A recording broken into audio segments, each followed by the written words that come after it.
Bismillahir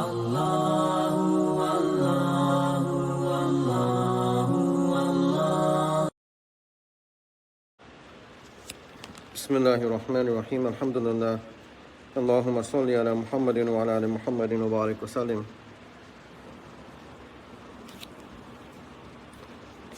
Concerning Kitab al-Da'awat, in the book of Du'as,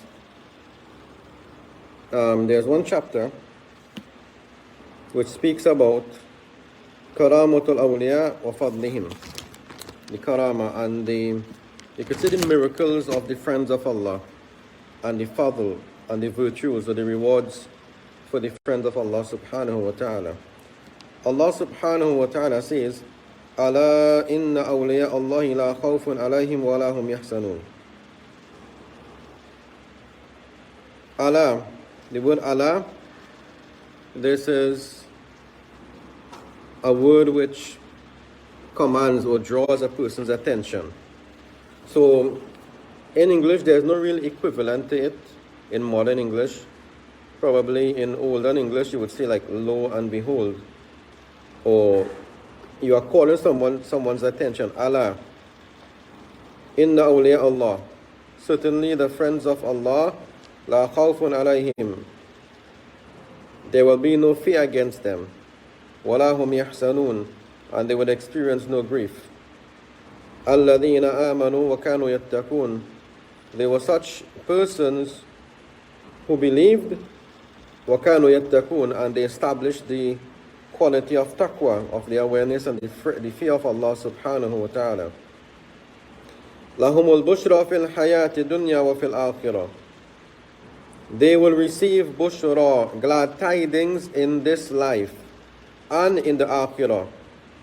La tabdila li kalimatillah, there will be no change to the words of Allah. Dhalika huwa al-fawzul azim, and that is the great success. So Allah subhanahu wa ta'ala, He is speaking about His friends and the virtues or the rank that the friends of Allah would be given in this life and in the life after death. And there is a reason why Imam An-Nawawi rahimahullah had placed this chapter right after Kitab al-Da'awat, the book of Du'as and the book of Adhkar. It is actually leading us to understand that the friends of Allah are those who are always engaged in the dhikr of Allah. They are always engaged in dua. They are people who would make efforts to communicate with Allah. If someone is your friend, if someone is your close friend, then this is the person you're going to spend most of the time with. This is the person you are going to be in more communication with. That person's opinion would matter to you above other people's opinion. In this case, we are not speaking about a person, we are not speaking about human beings or the creations of Allah. We are speaking about Allah Himself, Allah being your friend. So, da'awat or dua and dhikr, these are your conversations with your best friend if you want Allah to be your best friend. And now Allah is going now the Rasul sallallahu alaihi wasallam is going to discuss with us some hadith about the friends of Allah. So Allah now is telling us about His friends, how He treats His friends, and now we're going to listen to some hadith concerning the friends of Allah Himself and the karamat, the miracles that the friends of Allah had performed, or some friends of Allah. So we'll just do probably one narration inshallah, because everything here is a bit long. So we'll just do one narration. Wa Nabi Muhammad Abdurrahman bin Abi Bakr as-Siddiq radiyallahu anhu. So Abu Muhammad Abdurrahman. So in other words, Abdurrahman, the son of Abu Bakr as-Siddiq, he narrates, Anna ashab as-suffa kanu unasan fuqara. The people of Sufa is that platform behind the masjid itself, that's behind the Rawdah. and some fuqara, the poor persons of Medina, would stay there. So the Ashabu Sufa, the people of the Sufa, the people of the platform, they were a group of poor persons. One and Nabi sallallahu alaihi wasallam qala mawratan.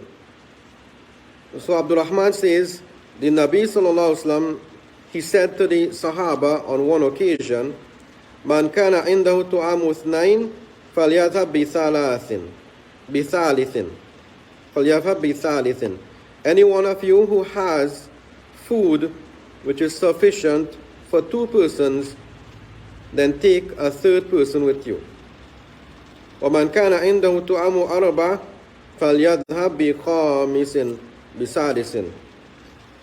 Any one of you who has enough food for 4 persons, then go with a 5th or go with a 6th person. So this could mean 2 things. It could mean that some Sahaba actually prepared food for the people of Sufa. So they prepared food probably for 2 persons or 3 persons. So Nabi Sallallahu Alaihi Wasallam says, we'll just include an extra one there.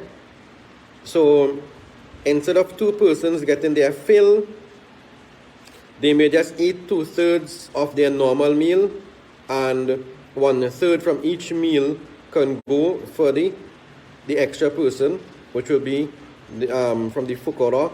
So it could mean this, or it could mean that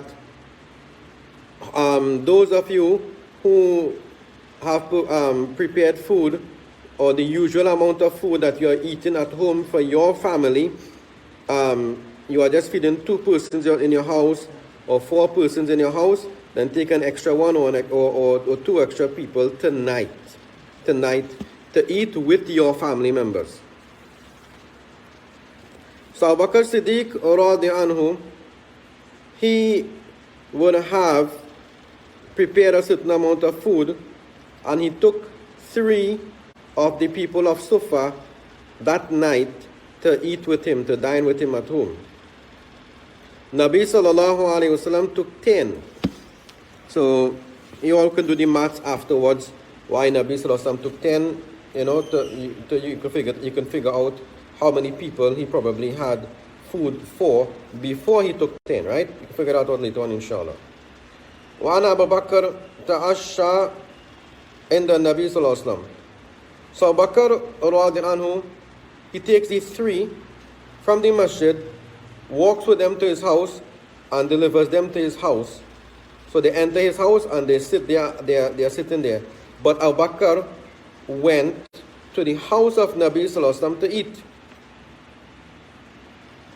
So he waited, ثُمَّ لَبِثَ حَتَّى صَلَى الْعِشَاءِ. He waited with the Nabi Sallallahu Alaihi Wasallam afterwards until he even performed Salatul Isha. So it was probably after Salatul Maghrib, between Maghrib and Isha. Other people, their guests are eating. Abu Bakr delivers his 3 guests to his home, hoping that they would eat. And then Abu Bakr, without eating with them, he goes to the house of Nabi Sallallahu Alaihi Wasallam, he eats there. Then he goes for Isha. Then he's about to come home. ثم رجع فجاء بعدما مضى من الليل ما شاء الله. Then he returns home after some portion of the night had passed. So it could be a few hours had passed. Allah knows best. Because Abu Bakr is not assuming his guests are waiting. He's just saying, okay, well, they are hungry. They are at home. Abdul Rahman, his son, is there at home. Abdul Rahman will make them eat. So of course, they would have eaten and they would have rested by now. So Abu Bakr is just returning home. فَقَالَ إِمْرَأَتُهُ. So the wife of Abu Bakr, she says, مَا حَبَسَكَ عَنْ أَضْيَافِكَ. What had held you back from attending to your guests? Because guests, the normal habit, our normal habit, a normal adab, when guests are at your home, you are not supposed to be absent. You are supposed to leave whatever you are doing to attend to your guests, right?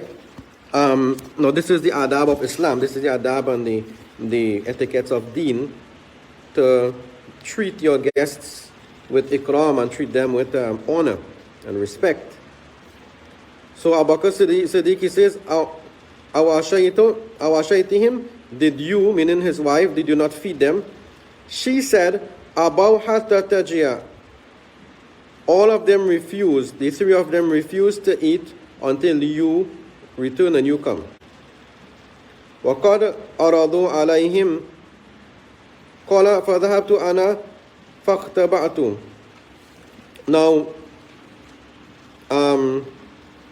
she is also saying that your family, meaning myself, his wife, and Abdul Rahman, the son of Abu Bakr, they said we tried to convince them to eat, but they did not want to eat until Abu Bakr came. So when Abdul Rahman is a big man at that time, is an adult, when he is hearing this commotion, his father is back at home, his voice is a bit raised, the guests have not eaten, and there's a conversation between Abu Bakr and Abu Bakr's wife. Abdul Rahman went and he hid himself in the house because now Abu Bakr is angry. So Abdul Rahman went and he hid somewhere inside the house, right, in the house, trying to hide that Abu Bakr doesn't find him to deal with him because of not feeding the guests. Faqala, so Abu Bakr has entered the house and now he's shouting, looking for Abdul Rahman. Ya Gunthar, O Gunthar. Fajadda'a wa sabba. And Abu Bakr is shouting, and Abu Bakr is angry, and he's spitting out all different kinds of words in anger. Gunthar is like a green fly. You know, your green fly, or your worm fly, or something like that. You know, like Gunthar is like a name you would give to somebody to call them an insect or a horse fly, like that. So, oh Gunthar, and he's calling his son Gunthar, and he's shouting at him, and he's looking for him, and he's not finding him, and Abu Bakr is getting even more angry. وَقَالَ كُولُوا لَا هَنِيئًا وَاللَّهِ لَا أَطْعَمُهُ أَبَدًا. Now, Abu Bakr is shouting, Abdul Rahman is hiding, and then Abu Bakr is looking at his guests in the house, and Abu Bakr is still angry a bit, and Abu Bakr is telling his guests, go ahead and eat. Go ahead and eat. And he's telling his guests to eat, and he's instructing them to eat. And Abu Bakr is swearing, I swear by Allah, I'm not going to eat anything. And he's out of anger, Abu Bakr is saying this, because why have my guests not eaten? So Abu Bakr is angry with his son, he's angry a bit with his wife, probably angry at himself too, and a little bit upset with the guests that they should have eaten. Don't starve yourself on my account.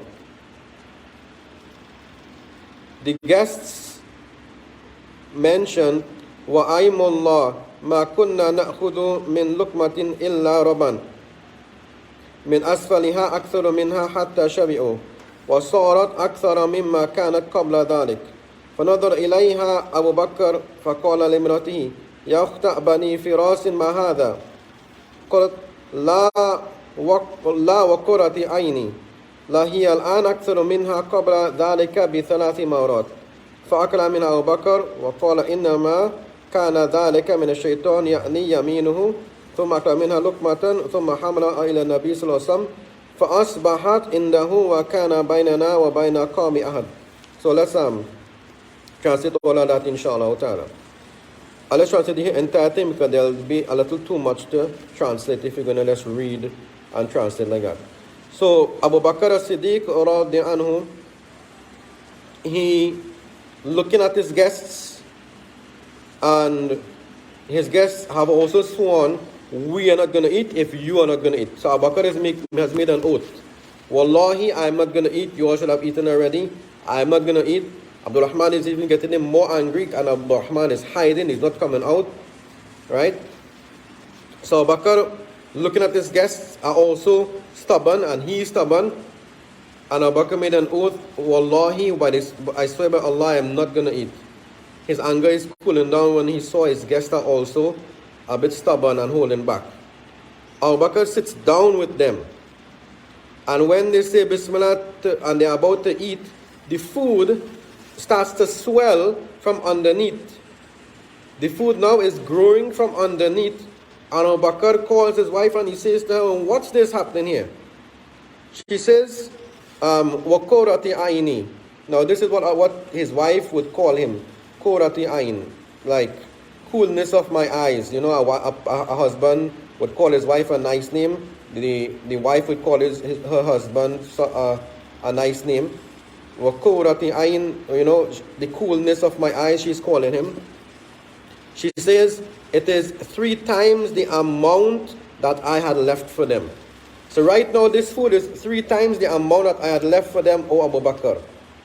And Abu Bakr, radiyallahu anhu, when he saw that Allah is giving him a karamat, giving him an honor, a miracle in his food, he mentioned that was from shaitan, meaning his anger and his using the name of Allah to take an oath that he would not eat, that was actually from shaitan. It was not good.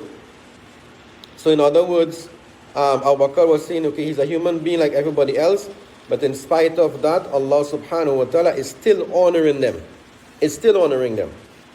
So this is the first hadith, or the first narration, or the first incident, inshallah, in the chapter. And we will speak about it, we will speak about the other incidents, inshallah, later on, inshallah ta'ala. So on Wednesday, we will continue the next incident, inshallah. So may Allah subhanahu wa ta'ala grant us the ability to understand what was read here. May grant us the ability to practice on it, inshallah, in whatever way we can practice on it, inshallah. Practicing means a person recognizing the help of Allah, a person holding back from their anger, a person also, you know, giving preference to their guests above themselves. And we learn a lesson from this, that our guests, they deserve honor. And when you have guests at your home, okay, unless it's something very important, you can attend to it and appoint someone to take care of your guests. You should do that. You can do that. But the obvious thing is, whenever guests come to a person's home, they are always in the back of their mind expecting or looking forward to sitting and eating with the host himself. Even though the host's son or wife or brother may be there entertaining them, but the host himself, his presence means a lot to guests.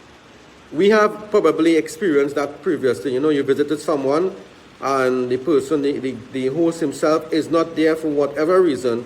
It does not feel the same all the time. You know, you want to see that person, you want to meet that person.